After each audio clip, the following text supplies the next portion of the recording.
যাদের কোরবানি করার ইচ্ছা আছে তারা জিলহজের চাঁদ ওঠার আগে আগে জিলকদ মাসের শেষ দিনের মধ্যে তাদের হাতের নখ, চুল, গোফ, অবাঞ্ছিত লোম এগুলো সব কেটে পরিষ্কার করে ফেলবেন এবং এই দশক আর সেগুলোতে হাত দিবেন না। কোরবানি করে তারপরে সেগুলো পরিষ্কার করতে চাইলে করবেন, এই দশকে আর হাত দিবেন না। নবী সাল্লাল্লাহু আলাইহি ওয়াসাল্লাম বলেছেন, মান আরাদা আন ইউদাহিয়া ফালা ইয়াখুয মিন শা'রিহি ওয়া আযফারিহি শাইআ, যে ব্যক্তি কোরবানি করার এরাদা করেছে, নিয়ত করেছে, সেই জন্য তার চুল, নখ এগুলো না কাটে ওই 10 দিন। জিলহজের চাঁদ উঠছে আর কাটবেন না, চাঁদ উঠার আগে আগে কেটে ফেলবেন এবং কোরবানির পরে যায় কাটবেন, এই 10 দিন বিরত থাকা।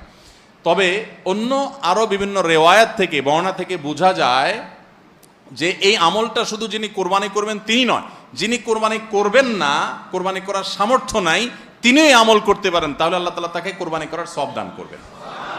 এমনকি কোন কোন সালাফ, কোন কোন সাহাবী থেকে এই আমলও বর্ণিত আছে যে বাসার বাচ্চা কাচ্চা যারা আছে তাদেরকেও এই দশকে চুল, নখ ইত্যাদি কাটতে নিষেধ করেছেন। তাহলে চুল, নখ ইত্যাদি কাটা থেকে বিরত থাকা এই 10 দিন, আগে কাটা এবং পরে কাটা, এই 10 দিন না কাটাকাটি না করা, এটা একটা মুস্তাহাব আমল। এবং প্রায় সব ফুকাহায়ে কেরাম এই ব্যাপারে একমত হয়েছেন। মওসুআ ফিকহিয়া কুয়েতিয়ার মধ্যে লেখা হয়েছে যে ইত্তাফাকাল ফুকাহা, সব ফকিহগণ প্রায় একমত যে এই দশকে যিনি কোরবানি করবেন তিনি তো বটেই, কোরবানি যিনি করবেন না তাদের তরফ থেকেও চুল, নখ এগুলা কাটা থেকে বিরত থাকা মুস্তাহাব।